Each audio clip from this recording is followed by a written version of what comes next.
did to become an American citizen by way of the United States Army. Vietnam, they were looking for bodies, and he did play pretty good sax and woodwinds, He's a very knowledgeable cat. He's the kind of guy that, you walk up, he walks up to you and he gives you the impression that he's very, very resourceful. He has, it's just the way that he speaks. He speaks with authority, not in a way to maybe look down on you, but he does speak from a position. You get the feeling that he's done his homework, and he knew who I was before I got in the band. But for that session, yeah. I got into that band, and some of my colleagues I worked with in the studio. One was Cecil Bridgewater, who was also there. That's right. And I forget who else. There was a bunch of cats there at the time. It was a naval school, as they called it, but everybody went to school there, down in Norfolk, Virginia. Right. And did you know a drummer named Kenny Malone? I know Kenny Malone. Dude, I just didn't. So Kenny was one of the instructors at that. That's right. He was there. I interviewed him back a couple. That dude is a tight. He was in the Navy, man. I knew you might know because Kenny was there. Because Yeah. I was obsessed with Kenny Malone for a while because he did. Like you, he's been on so many different kinds of sessions. Interesting stuff. And the thing for me about all those cats, I was sort of like somebody that didn't want to. I didn't do anything else really. Except maybe I could drive a truck or something. I wasn't, I was a musician, man. And so I took the course, the tests and all of that, and I don't even know. They came up with the idea that this is all this guy's good for. If you give him a gun, he'd probably shoot himself. So come on, we might as well just give him some, give him what he does. It's harmless, he does it pretty good. He should make it. And I go down to the naval school and. The whole objective, I thought, was that I was up for the United States Army Field Band, but then somebody, some sergeant or somebody came by and he said, well, if you really want that, you'll have to commit to 8 years. And I said, well... How long had you been there at that point? No, I'd just gotten in, And I said, well, look, man... there's no way you can work around this because I'm good for 4 or whatever it is you want me to do, but 8 is a little bit rough, because by that time I had commitments to play as a backup, a subbing for somebody at Ringling Brothers when they came to town, or I was doing Broadway shows, and I'm like just 20 years old, Last thing I want to do is spend 8 years from 1964 to 72 in the Army. No, I can kiss it all goodbye. I already knew that. And so I said, no, okay, whatever, it's cool. If I can get in. They said, well, there still might be a chance, we'll talk. I said, okay. And I had no problem with it. I knew I was in. They said, well, there is a need for another instructor down at the Naval School of Music. And I said, well, where's that? And they said, down in Norfolk. I said, well, okay, I'll take a bus. They said, no, you can fly. I said, man, I never flew in my life, At that point, I had maybe one flight. Now, that may have been that flight going down there. I got there and I was like, Lord, I don't think I ever want to be in one of these things again. It's a puddle jumper. Yeah, oh, man. It was like a DC-3, man. Right. And I was like, I don't think so. Right. But somehow we got through it. And I ended up down there. And the next thing I knew, I'm running into a lot of different cats. And I can't remember all the people, but there were some really good players there. That's all I remember. They were coming and going. NORAD band was still happening. All kinds of different crazy things was happening. Right.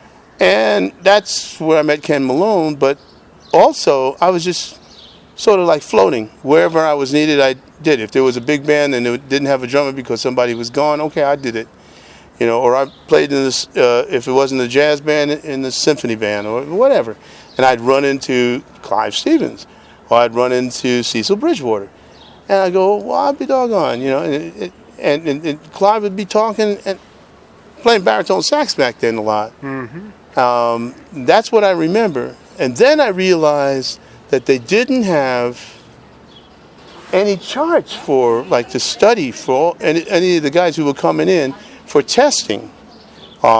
as to what their aptitude was. Whether they could read or not. Yeah, so I ended up going in and working with people.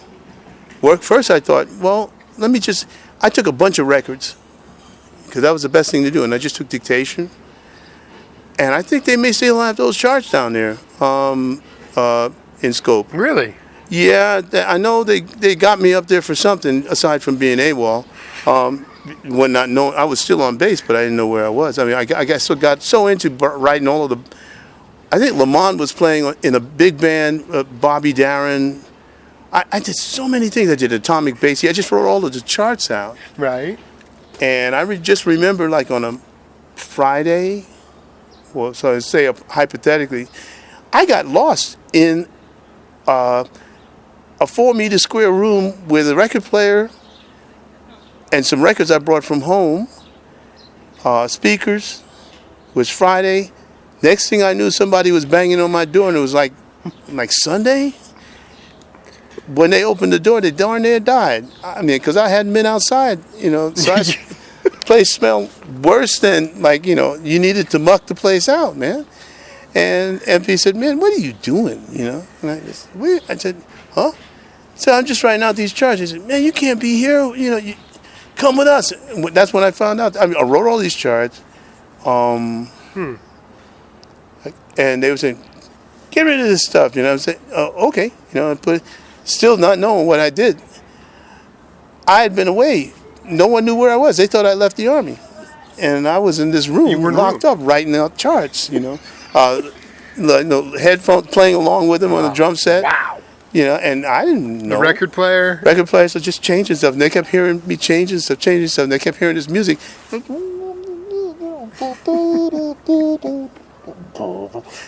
where's that coming from? Because there was nobody else in the building but me. And I didn't realize it. I didn't have any breakfast, dinner, nothing. Yeah, I was gonna say, what did you do for sustenance? I did not care. It was like I was in another zone. I was just trying to write these things out. It was very important for me because I felt like most of the cats that came into play, what I noticed, and I guess this is the teacher side of me, is that most of them were not really qualified. Some of them had a natural groove, but when it came to reading, that was a problem. They had no foundation. And so I thought, well, let me just write out something. Because most of the stuff that was written, especially for the studio, you made up, it was your imagination that took the notes off the page. Drummers only had bars and bars and slash marks in between. Only with patterns that he duplicated either from the guitar, the rhythm guitar, or from the lead trumpet player in the band. And you'd write that part out. But everything else was 1, 2, 3, 4 slash. I said, well, that's easy enough. You just write this stuff out, and then we'll just play the record or so and say okay. Because in those days was like. Jamie Ebersol was just happening, and nobody else was writing music -1, and so the only thing you could really do was just go ahead and play along with the record. Right. And so I did West Side Story, I did Richard, I transcribed all that kind of stuff. Wow.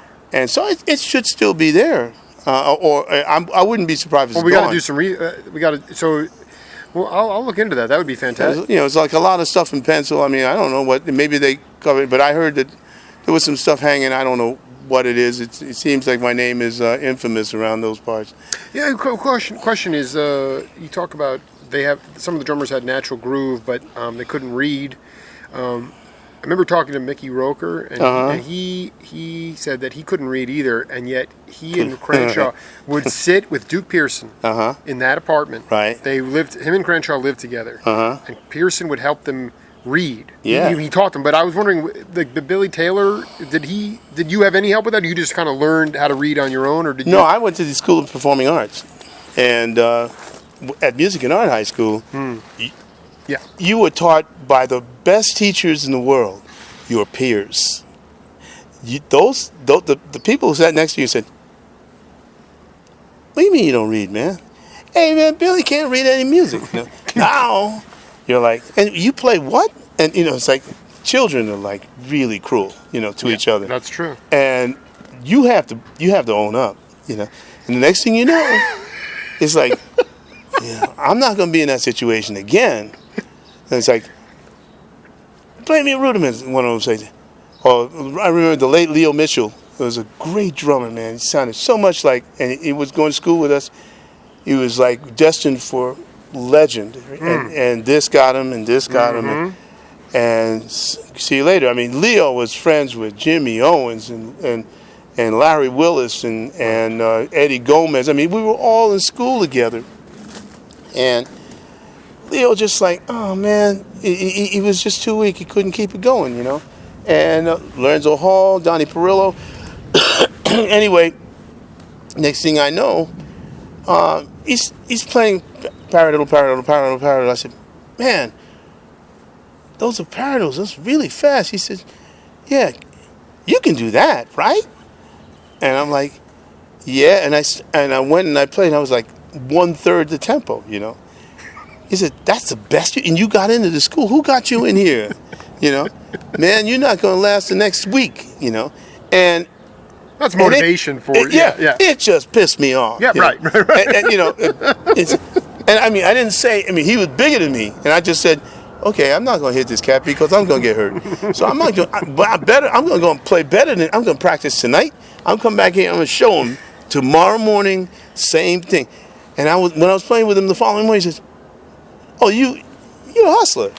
It was just that kind of thing, And the next thing you know, when he said to me, he said, "But you need to read, man." He said, and I said, "Well, yeah, I don't read." He said, "You need to talk to Pam Charrick." And Pam Charrick was a senior in the school at the time. I was just a sophomore, and I got in for the last 3 years because we had junior high school back on the East Coast, and so you went until you were 13 years old or something like that, and then you got into high school. Sure.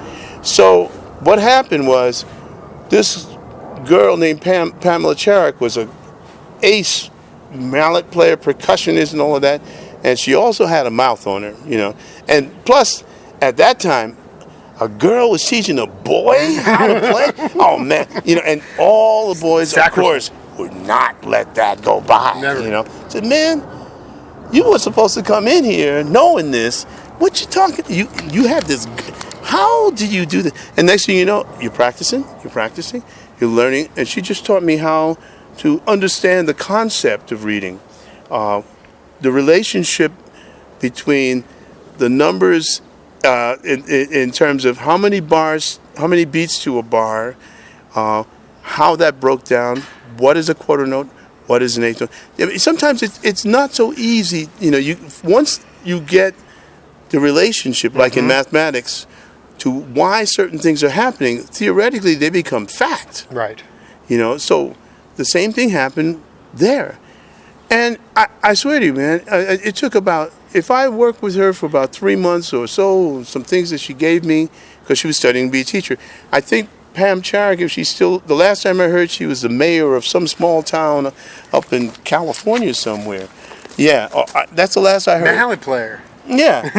Yeah. But there are a lot of people that went to that school that ended up being a great writer for the Herald Tribune, played trombone, and he was a jazz critic for the Herald Tribune, the International Herald Tribune, for like... Is it Chicago? No, we're talking about the International Herald Tribune, which is a combination of the Washington Post and the New York Times. Wow. And this was published and sent and was what we read as expats all over Europe. All over Europe. Very cool. And I can't remember. And he went to music and art in the 40s. He was a bone player? With Diane Carroll. And his son is a great bass player, and I can't remember his name now. He was a great cat, man, a great musician. He was still playing. And he was a writer, and he wrote. He was a writer, and he wrote. He wrote, yeah. and I can't. And I'm sure when people hear this, they'll know what his name is. They'll do some research. Oh, I mean, all you got to do is Google it up. Yeah. What about Melba Liston? Oh man. Because I'll tell you something. I connected with Randy Weston last. I did an interview with him because they were giving a tribute to her, and I'll be honest. I mean, I mean, she was off my radar, but when I started to do research, the amount of respect, you talk about women and boy, you know, the amount of, she had, she's there. She had the cats, those cats, Dizzy and all those cats loved her. So yes, did you cross paths with her? With all respect. Yeah, because she was in Quincy's band. And that's where I caught it. Oh, wow. Oh, yeah. Quince. I mean, she was in the middle of the trombone section there. Wow. And they were off the hook. Well, that's when the band traveled to Europe, and Frank Foster, all those cats were in that band. And it was my dream to play. I was just too young. You know, Bill English was playing drums in that band at the time. And, you know, it's like everybody knew that Bill wasn't the best overall player in terms of his tools. But he had one thing that was very, very special. He had a groove. You know, I mean, for Quincy at that time, it fit right into all the stuff he was writing. What year abouts? 1960. I think it would be a good approximation. That was in Europe. Because when I think of groove, I'm sort of thinking about the Clive album, the way that the groove is created. But the 60 was, this groove was... No. Yeah. This was, Clive Stevens may have been a twinkle in somebody's eye. No. I know. But in 60... This is 50s, 60s. And I got to tell you, man, the guy, he just felt good. It's the best way to put it. He had a way of playing that made the band function as a band, not as a bunch of individuals. To me, when I listen to Quincy's albums on MRC or something like this, that's where you're going to hear her. Melba, she's in the middle of that. MRC, okay, I got MRC. They do, you know, Stockholm. I'm very familiar. Stockholm Mercury, Sweetening, things like this. Along Came Betty. A lot of stuff like this. It's just the band sings. The band has a voice as a unit. You know, it's like this is a band most bands to me represent large corporations. Quincy's musical corporation, as far as that band was concerned, tended to function as a unit, so it just sung as one voice whenever all of the moving parts were working together. They were not the best players in the world, but they were good. When that band came together, it was one of the best bands that ever existed. You know? Well, it may be better analogy than the corporate sector, like a baseball team, like the Detroit Tigers this year are a team. Yeah, they're 11-2 because they don't have all the superstar players. Right. But the team work. They feel. I mean, it feels good. I think that's the other point is that the idea of making everybody else feel good as opposed to just blowing away. Or you know, and that concept was rooted. In all those original. Yeah. So you had a Melba Liston in the trombone section, but there were better players in the trombone. But she was the glue. She kept everything together. You know, she's a writer too. Yeah, and then you had Snooky and or Ernie Royals. You had a whole bunch of cats. Jimmy Nottingham. You know, that trumpet section was just some of the best Ernie players, Roy, man. Yeah. You know, and then you turn around, you had all these saxophone players in there. I mean, Phil Woods, all these guys playing in that band. You know, from time to time. Oh my. You know, and you just went, okay. The lesson here is that, when you put these people together, they're listening to each other. And remember, this is all mono. So you had, for one section, one mic, each section. So you had a woodwind section, and everybody moved their chairs around to get the right blend on a tune. Okay? And we were talking about recording direct to disc because there was nothing else to do. All these things so you could do a session. You could do a session and mix it, everything, make a record in 6 hours. Package ready to go, you know. And because these people had played this music like they owned it. You see, and they knew each other well enough, so they knew what was going to happen from time to time. Corporations that are functioning have a great conductor, CEO, Q.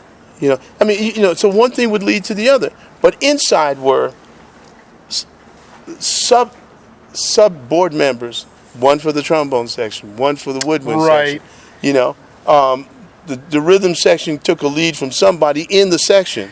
Each person had a scout leader. And everybody sort of focused, and then as each section came together and they plugged into each other, there was your band. Okay? Melba's one of those people. It was funny, I interviewed Bert Holman, the manager of the Allman Brothers, and I was talking to him about the MO and how spiritual it was, and he goes, and he said this on radio, he goes, the thing is, Billy's not spiritual at all. And I was like, all right, well, I'm going to ask Billy himself. I mean, I know when John did you just find that to be the silence, the moment of silence where everybody would get, I mean, was that just sort of like, can we just get on with the show for you? Because I thought that you were tapped into some of that. I mean, you had to be playing the music, but when Bert said it so bluntly, he's like, yeah, Billy's not spiritual. Not in that way. I respect everybody's right to think in the way they think. I got nothing to do with it. As long as I don't want to step on their toes and they don't step on mine. And even if they didn't, then I'd walk the other way and just not have anything to do with them. But when it comes to playing music, and John went into this whole thing about, a moment of silence. This is a Whiskey A Go-Go or something? Where, I mean, people are going blah, So he's what John is doing, he's got a point to he's going to make this point. No one's going to tell him when and to start. He might as well be another mirrored image, but not as I would say, as radical as Guns N' Roses or something like this, where I'll play when I God well and get ready to play. No.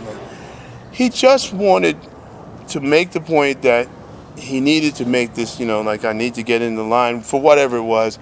He made a prayer, no matter what the noise was going on around.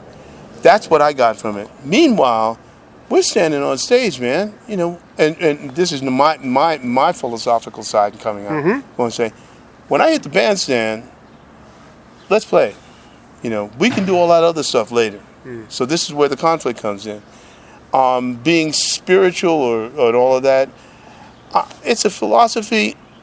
For me, I find, I go, okay, I believe in right and wrong. I feel there's a logic to it. If you want to call that God or devil, it's up to you. But, there's a certain amount of logic that, up here, there's a brain. You're gonna do the right thing or you're going to do the wrong thing, And whomever you attribute that to is your business, like it is mine. I respect that. Just, don't try to put it on me. Let me ask you a question, because I dig. Just the idea there where when I talked to like guys from the section, they said that it absolutely had. To me, what John was doing, you guys were playing the most unique music in the world. George Duke knew that. He was running around trying to get anybody's attention that would listen. So he wanted people to lock in, to dock emotionally, and whether or not people were screaming or yelling or not, the point was not, look at me, I'm in this state where I'm trying to get at peace, or I'm meditating, or it's not silence for me. It's he wants the audience to listen because you guys are about to go on a trip. Okay. And I guess what I'm trying to get at is I kind of like that because that's what music is. Yeah, but the point is this: when you get people to listen, when you play. Not when you stand there and do nothing, and in a white suit and some sandals and go and close your eyes. No. As soon as the first note's hit, thank you for knocking me back. If it's the right note, everyone will listen. Okay, and that's what that's all about. And when it's over, people will say either, "Man, that was amazing," or they may not say anything at all. But the body language may say, "God, I paid that much money for this." It's about what you do with the notes. What you do before can be a distraction as far as I'm concerned. Here I am standing on stage waiting for this guy to do this. Come on, man. People are making more calls and whistles. Don't you get it? Right. Parlay, and we got it. Right. Do you know how much material is available from like the time that you were with it? I was looking at it the other night. It's just incredible to see the amount of video that was captured from all these MO concerts. Ironically, the funny thing, it's funny you should mention that. Yeah. A month ago, somebody sent me a heads up that and a list of 172 radio broadcasts from different universities around the world of us playing, man. And I'm going, what? How? Who? When I saw, it was like college towns, this or that, or King Biscuit Flower Hour, and I'm going, hello. King Biscuit Flower Hour, that's right. And I'm going, where'd that come from, man? And I realized, right, they just did this because it was part of the deal. Yeah, we in order to get the gig, they were going to record it for some broadcast. Now those broadcasts, they were on tape, they're just sitting there. I went, wow, okay. So I pulled John's coat to. I said, man, you might want to check this. Otherwise, this is going to end up in Wolfgang's vault or somebody like this. Well, I'm even talking more about the visuals now on YouTube. I mean, you look up MO, and there's stuff that's I've never seen the propensity of high quality closed circuit television soundboard broadcasts of your band. That's amazing. It's like multiple video. Again, this is 72. It's not like we're not in 21st century. Not great, no. But no. Actually, it's incredible. I mean, Jan, everyone is clear and just again, there's a little bit of splicing going on, but you get the gist of it, and it's like, I'm glad that people were thinking about it at that time. Like you said, the iron was hot, and you guys wanted to strike. I was amazed at the idea of just being on the road for 10 weeks at one time with the same people. That is almost. I mean, are you on the road for 10 weeks ever now? No. I wish, but in a way, I'm happy that it doesn't exist anymore. That's a basic concept. That's a 54 weeks or 52 weeks on, with a supposedly paid vacation, which you never got. Right. You what you did get was a particular place on the bus, where, one day of each week ended up your vacation. I love this. It never is like you dream about it. No. I love it. This is legendary. It is what it is. But I think also, I don't know, the idea that you were playing every night for that long a period of time only would help the music grow. And I guess to me that was exhausting, and at the same time it was also special. I wanted to ask you, how did you wind up leaving MO? I mean, I know you came out with the Spectrum album in '73. Okay, and that was your first solo album, right? But how at that point was it like, okay, I'm ready to go out on my own? I mean, I want to. How did it all? Oh no! So here we go. Around beginning of 1973, I'd say February or so. John gave me a call and asked me to come to his hotel room. He was very upset with Jerry and Jan. The way things were going, primarily I was with them. Because they, in bands, you get these little cliques, and the next thing you know, some people are trying to usurp the actual strength of the key person in the organization. Understood. Behind his back for whatever the reason. And to be quite honest, that was happening between Jan and Jerry and Rick, not Rick, but and John. John was playing. I have to say they loved what John and respected what John did. They fed off of his ideas and concepts at the time, as did Rick and I. But we were more.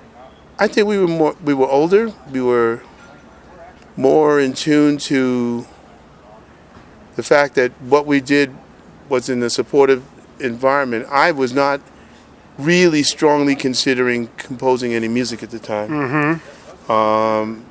I would have loved. I felt that the best way for me to contribute was just to play and play from my position, my interpretation of what was written in the music by John. When John called you, was he looking for your advice? What was he asking? Not really.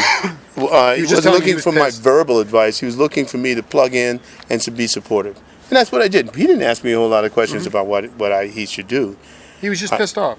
No, it was just he had an idea of what he wanted to do. But when are you talking about coming into the room? No, I'm talking about No, I was talking about just the overall concept of being in the band. But getting back to his room, he said, "Look, man, I'm going to change the band. I think it's time." And I thought too. 1971 to 73 we'd easily done 500 shows. Easily. And I thought, insane. This band has to stop for a moment and to smell the roses, man, because we're going to kill ourselves. We're just working too hard. So I was already ready in my head to accept that. No problem. And I didn't know what else I was going to do. I thought I'd go back. As a matter of fact, that year I started going back to the studio and working for Rudy again, for Creed Taylor. CTI. And just starting to make some things happen. There I was available, so we did Grover was on the scene by then. Polar AC, Freddie Hubbard. Kudu and all of that stuff, and we were doing Giant Box, and that was cool, So I was really happy with the way that was. I thought I'd get into the flow and I'd stay around New York more, because man, I had a family that I didn't see, And how many kids did you have? At the time, I had 2 children, and so I just thought, okay, this seems like it's all going to work out. Next thing I know, he said he's going to do that. I said, well, he said, I'd like you to stay. I said, okay, I'm there, man, when you need me. About, I don't know, ballpark around. We were going to Japan, and by then I knew that the band was going to break up and that I would not be part of the band. The band was going in a different way, and they just, from one time to the next, Nat Weiss's organization, the management, they just said, no, okay, well, everybody's gone. I said, wow. Okay, there was a lot of problems again with Jerry and Jan and John. But the funny thing about it all, to be quite honest, is that Jerry and Jan ended up signing with Nat. And that's where you had Emperor Records, and that's where you had Jerry and Jan coming out with this country and Eastern music or something like that. They had this record. Again, Forever Children or something. Yeah. Like Children or something. I missed that. So they went and signed with. Nat signed them. The problem for a lot of people, for me, was that, and I tried to even work with Nat, but I was just not. I wasn't. The script was this: the drummer was not supposed to make a record, and it was not supposed to be better than the records that were made when he was with the other band.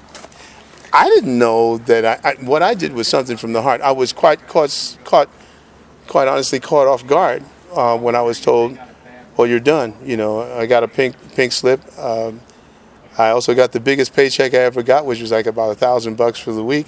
And then after that, I heard about 25 years later that everybody got a buyout, including me. But I never saw the check. Oh man! But now we're being honest, and this is what I know about. I know. And so, as far as I'm concerned, all of that stuff was a learning process. I don't hold anybody up for it, because look at where I am, and I did it all by myself. You did, look man. at that. You freaking did. So I just know that it's a mistake the first time. If you do it again with the same people, you're an idiot. Well, I love that. It's like, figure out when you make, how deep is the hole? How did you get in to begin with?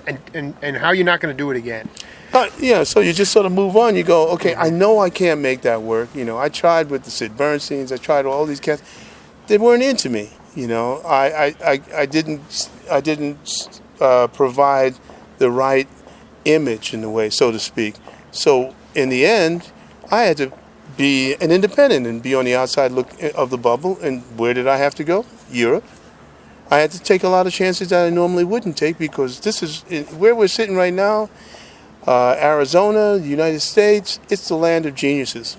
You have so many to this day. Yeah, I know. It's so competitive. It is what it is, man. And I think it's fantastic. But when you find that niche, it's to me. I wanted to tell you a little bit. I don't want to segue off of what you were saying, but a lot of people don't get it. I was a sports broadcaster for I was a sports fanatic, but I kind of lost that. I can't relate to sports anymore. It's become some sort of. I don't. it's not authentic the way it once was.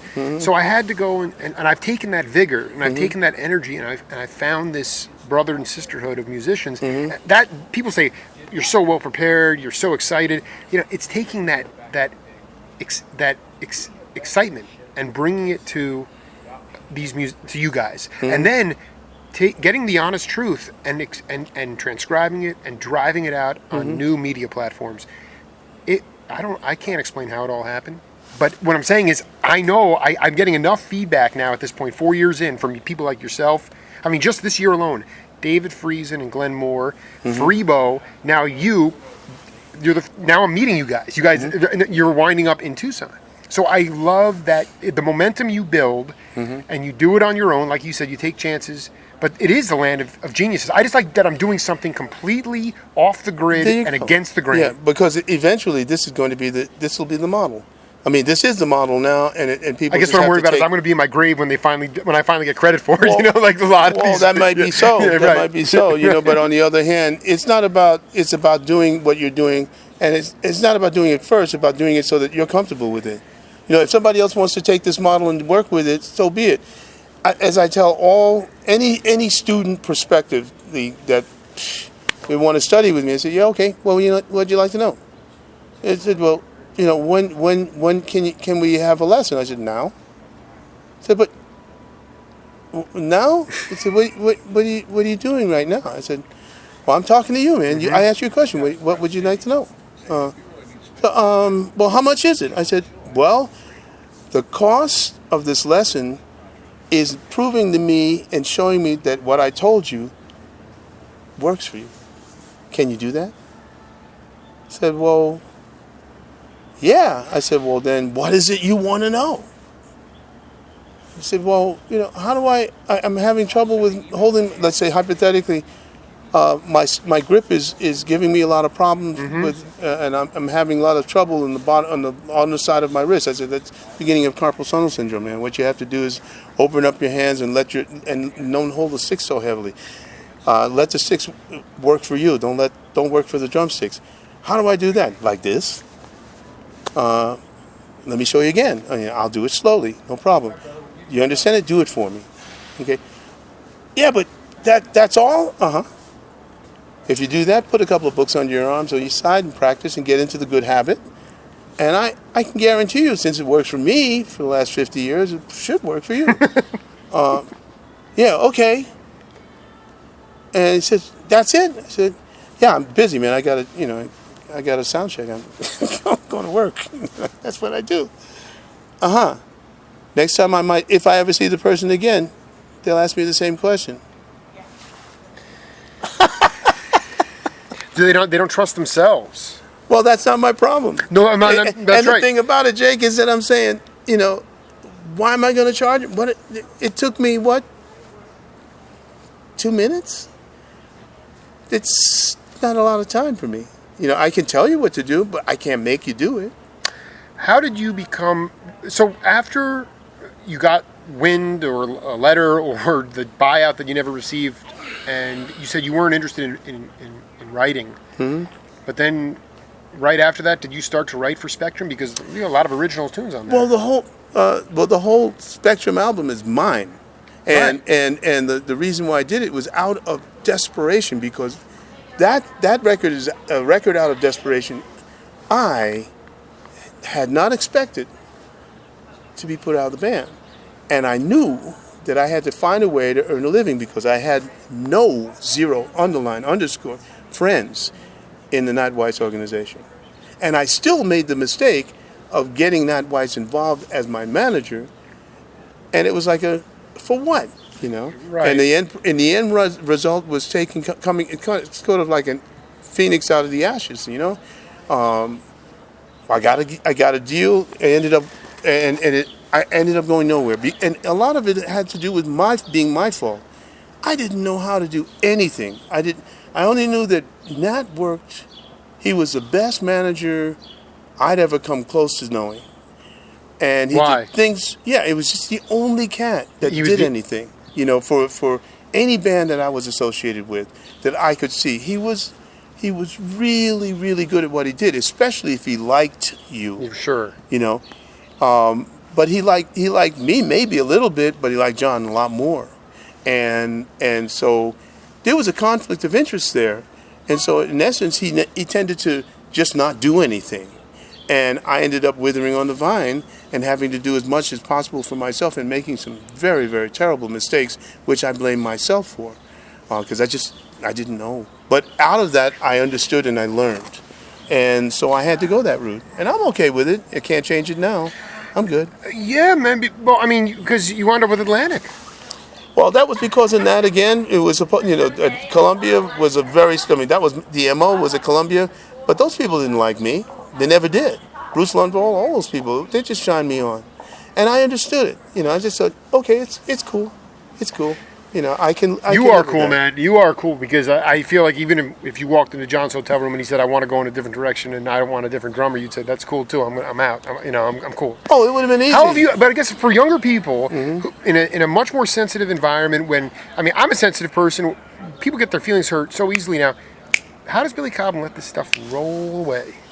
Well, you had because no choice. Lord knows you've been in that fire and you come out of it saying, boy, things are cooking. But you can observe, you can watch, you can stand back and go, I just messed up. I shouldn't have done that, but okay, maybe if I make if I am my own product, I have to get better at what I do. I have to show that I am the best that I can be for me, not better than Buddy Rich or anybody else.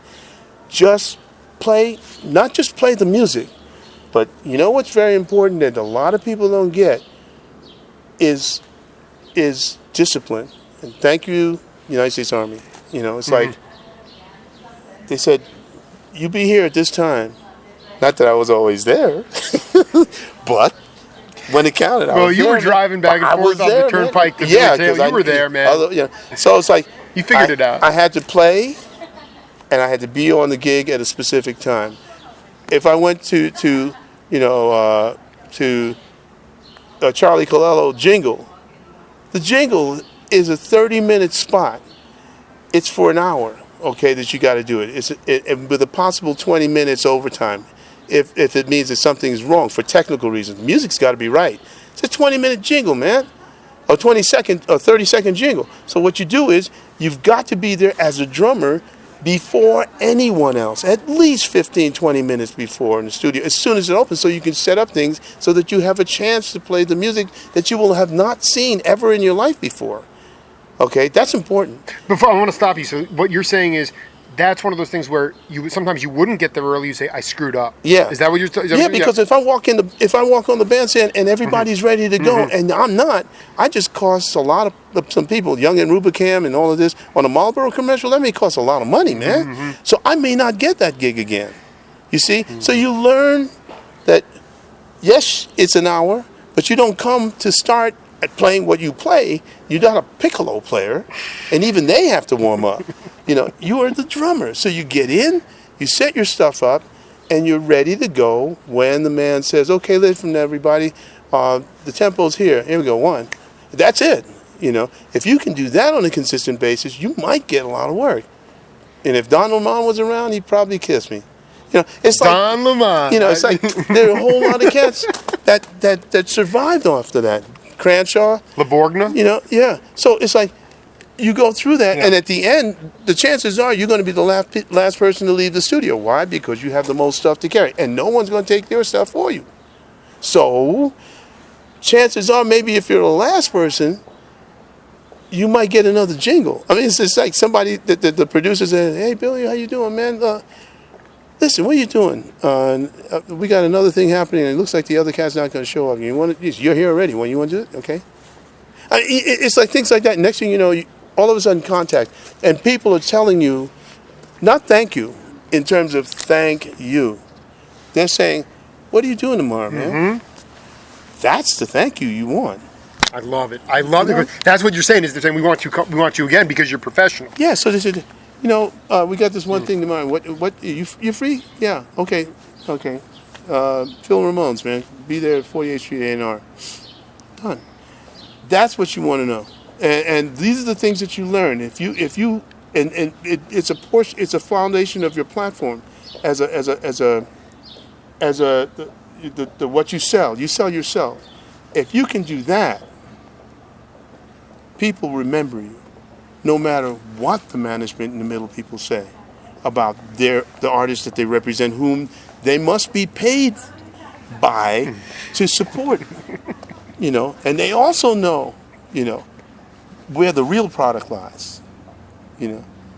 But it's all that kind of stuff. So I just sit there and I watch and I go, okay, I see what you're doing. I disagree with this, but I really believe that you're doing the right thing, management, here. So I'm going to emulate that. It's in my own little way. And sometimes I have to take chances. Sometimes I have to say no when I'd love to say yes, but it's incorrect to do so because I know it's not going to be I don't have a budget. I can't make it work for the amount of money that you're offering. So I have to say no. I may have to starve, but I've never starved, man. I've always found a way, whatever, to reinvent myself and really do something that was meaningful, Absolutely. And that's important. And get paid. Yeah. I mean, meaningful for yourself because, and then ultimately, feeding your family. Yeah, because you have to believe in yourself. And it starts with you. If you don't have anything to offer, if you are the product and you're selling yourself, you better have something that you believe in, sell. So you better be able to play. If that's what you do, prove it. That's what it's all about. How is your relationship with your kids? How many kids do you have? 4 girls. I have 2 girls. Then you know what I'm going through. I'm double timing it right now. Yeah, I tell you right now, man. I've been up since 5, but my girls are 9 and 3. I'm already. No. I can't even imagine. I don't want to go there. No. But I mean, because they know their daddy. They know their dad was always busting his tail to make it and to support the family. But you weren't around all the time, especially with the younger ones. Do you have a good relationship with all of them? No, and it's more of a family. It's an individual thing. I found that with people generally, whether they be family or not, they want to make their own decisions, and sometimes the decision, the last person they need talking to them about anything is who. Yeah, I already feel it. I know. So let's not go there. So and that's a other whole. It's almost in some ways harder than any type of business or Yes, it is not. It's a thankless situation. You were wrong, and then you were wrong. So it's okay, because you're gonna be wrong. So that's cool. You have grandkids too? Huh? You have grandkids? Oh, sure. Yeah, and they're curious as to why all this is happening. No. Are they in the States or are they in? They're in the States. They're in the States. Yeah. This is fascinating stuff. I mean, you look at you guys and you say, well, I mean, they definitely have personal lives. They definitely have kids. They definitely have families. How do they make it work when they're traveling and they're... Everybody communicates, in the way that they can. And the one thing I found that to be really, really important, Jake, is to do, not to say. Especially when family is concerned. Because when you're talking, then you're not walking, And it's just, why don't you do this? No. And the response is no. I mean, before you even go, no. Okay, don't even talk to me. Okay. But when you do, and somebody else comes back and says, man, your dad's doing some great stuff. Oh, yeah, you like it? Oh, fantastic. Yeah, right. All of a sudden, it's like, I saw a friend of mine just saying, yeah, oh, yeah? Did you do so-and-so and so? Okay. Otherwise, it does not, at least, how can I put it, on the surface, have any credibility. Oh, absolutely. Coming, from one-to-one direct. But, and the only time when everybody talks about that is when mom and dad are in the casket and they're going, I should have done. And that's a bad deal. But so the legacy for Billy Cobham, and I speak to my kids through Jake Feinberg, is that all the things I do is for you guys to see down the road. Because we ain't going to talk about it now. When they're willing to see it. I mean, also the other thing is that, like my daughter, Hannah, I mean, Lord knows she hears me transcribing. She hears Billy's voice and George Duke's voice and Dave Brubeck's voice. But she's sick and tired of it because her daddy's not, I mean, listen, I got to go teach journalism after this, I got to bring money in. The other week, I had the mayor of Tucson, and we cooked for 40 minutes because I got the chops to do it all. And there's my daughter in the studio asking him a question, and I get it on videotape. I mean, it's real. Okay, so she can see it, she can feel it, and she witnessed it, and she can walk out and say, okay, he's doing it. Okay, but she had to see that. It's not, yeah, we're talking on the radio, but it's in real time, and he is the mayor. And that's where I'm headed. I mean, I connected with the mayor, and I can tell you, Billy, I mean, by the end of this year, I will be working on projects to drive public policy in Tucson. Because I mean, I know he said to me, Jake, I said, the school year's winding down. I'm going to have a lot of free time on my schedule. He goes, he literally was blown away. He happens to be a jazz fanatic, too, this guy Rothschild, our mayor. He's a brilliant guy. I would never follow a politician unless I believed in him. He goes, let's have lunch, and we'll talk about some projects that you are passionate about. Because he knows that if I'm passionate about something, I'll go to the wall. So what I'm trying to say is, Billy, I get it. And you know what? When I put this out there, I hope that I just want to, if nothing else, before the casket, not reconciliation, but acknowledgement of love between you and your girls, because it's absolutely essential. Oh, sure. Not that it's not there, but that, they can really... Well, they hear it from me. They don't know who the hell I am. I mean, I'm transcribing. I mean, you have to realize the quotes that I'm putting up, that you're going there with me. Like you're telling me real things that happened, and people are getting off on it like no other men. I mean, it is such a beautiful tonic to see other musicians talk about their experiences being out of body, sharing the posts, and just, I mean, realizing, I mean, you've had just a huge ripple effect on many non-musicians and musicians, and the fact that you're willing to go there and not pretend that it didn't exist. Right. I hate that. Right. You get this thing where it's like they just pretend it's not there, but it's there. That's part of our political problem now too. These people that come across as like, we're going to raise the retirement age. It's like, really? Like, someone works an 8 to 4 job, bureaucracy job, and they're 60. They have to get up every Monday morning and go through the shit of the week. Yeah. And then all of a sudden you're going to tell them, no, you have to work 4 more extra years. Right. Who are you, Chris? Who are you? I mean, it's like, are you kidding me? Like, and what is their objective, and what do they get from this? Do you really even believe what you're saying? Would you really do that to your own wife or your own family because they worked their butts off and they had to go toil in the bureaucracy? I guess my point is that we're all living through that. Yeah. That thing. So. Yeah, we do. I mean, the fact that I can sit back now and when I see a lot of the people that what I take out of respect for many of my colleagues and my peers, I mean, people whom I work for, who I revere. I mean, I realize that I never got a chance to speak to Lou Soloff before he left. Just going to talk about Yeah, he was I had him in the band with me on the West Coast, with Donald Harrison and Patrice Rushen. What year was this? It's like 2013, I think, or 2010, somewhere in there. Wow. We were doing something for me at Yoshi's for about a few days, and I had them with me, and I was thinking about keeping this band together, and then I got sidestepped. I started getting into something with the Frankfurt Radio Big Band, and it just took me to another direction. So I never had a chance to start it again. And then I had to. Ironically,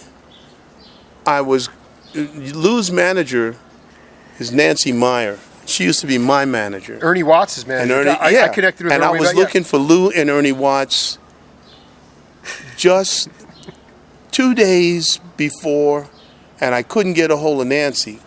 Nancy was not around. I tried to call her, and she wouldn't pick up the phone. Then I found out from Randy that Lou had died.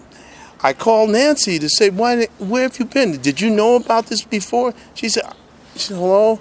I said, what's going on? She said, Lou just died. I said, what do you mean, Lou? You just found this out? I knew it before you did. I mean, and all this was going on. I'm going, get out of here, man. And I was trying to find it because we had a date. I was thinking about putting something together. Sure. And he walked off and left, And that was like, The last straw. That was he was What number did 3. What was the overarching signal to you at that? I mean, what did that mean to you? Because I mean, I feel it, but I want you to articulate what does that mean? Like that you were out in front of it, she didn't know, and then Lou's gone. Well, it wasn't about her not knowing. Right? No, it was something that I was feeling. Again, you talked about out of body experiences. Yes, there are a lot of things that happens amongst artists where you feel something's wrong or something changed. Not necessarily wrong, but something changed. It's like prior to Lou passing away, a few weeks earlier, CT had passed away, Clark Terry. Mm-hmm. And I heard about Clark going into hospice from Jimmy Owens, who was concerned because Chris White, who played bass with Dizzy, and all of us I didn't get to him. That cat looks like Hank Jones. Is that so weird? That's so out. But that's look at this. I mean, we're cooking, man. I mean, it's totally Hank Jones. He's just a little bit, good Lord. So all these things were happening, man, and I'm just saying, okay.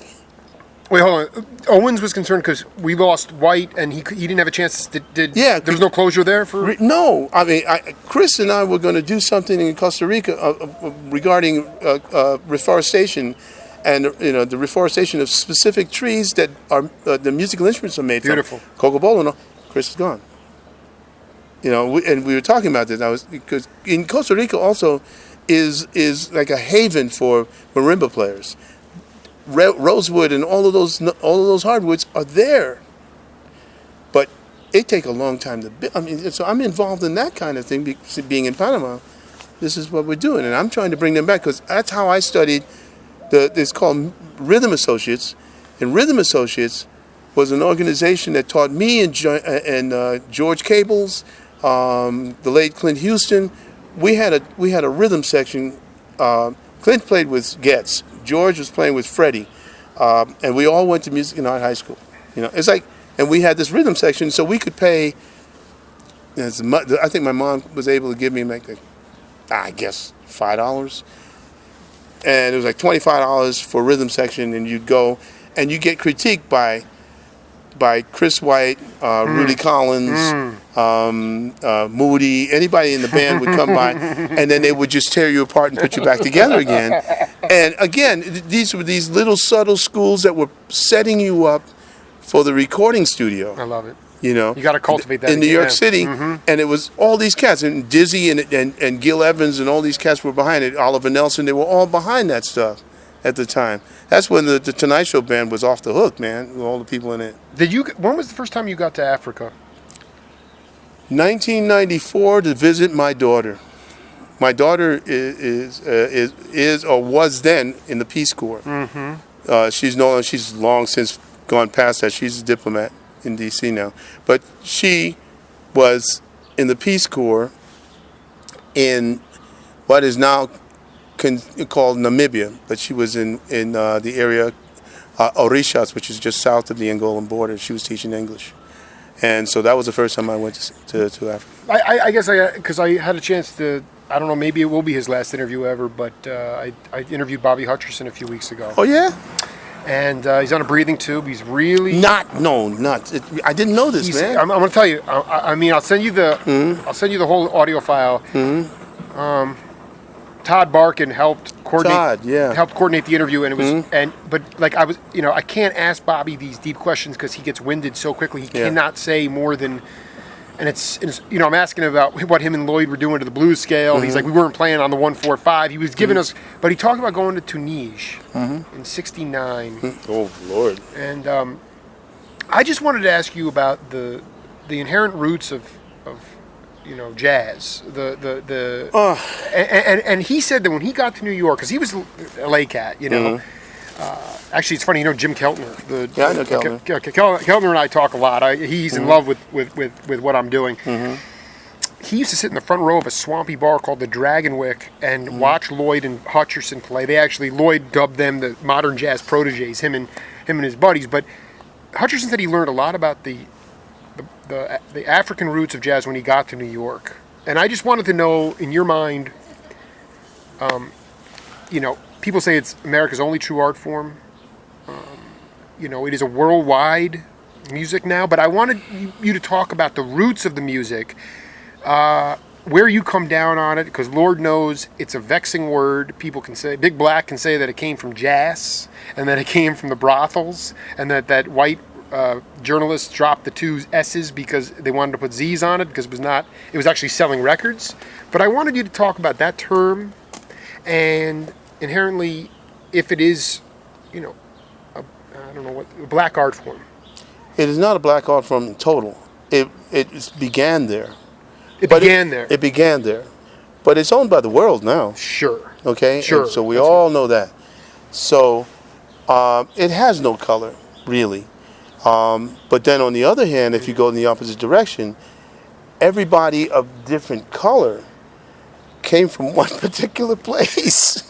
That's right. And it's been proven that the DNA for all of us is the same at one basic foundational level. That's right. So it's all the same, man. But that's another story for another day. That's deep. I mean, yeah, that's deep. The heavy part for me is that where it took root, if you want to start in New Orleans, yeah, it could be. I would go along with that. Reason is because I know that if you go to here's a book called The Book of Negroes.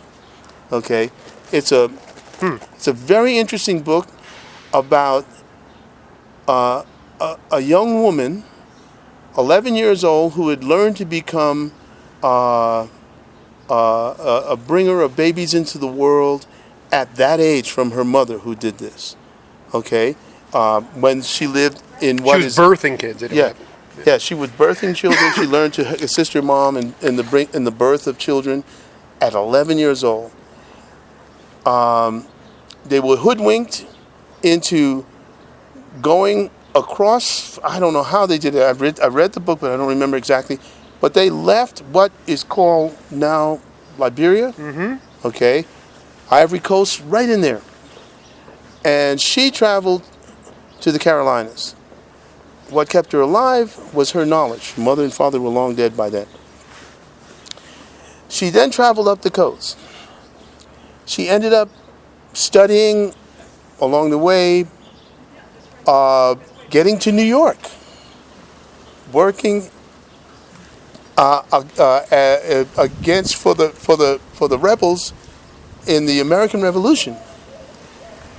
She was told by the British if she wanted to go home, which she didn't want to do, they were going to be leaving, but she needed to make note of all the quote-unquote Negroes living in that region, of which the area would have been around Newark.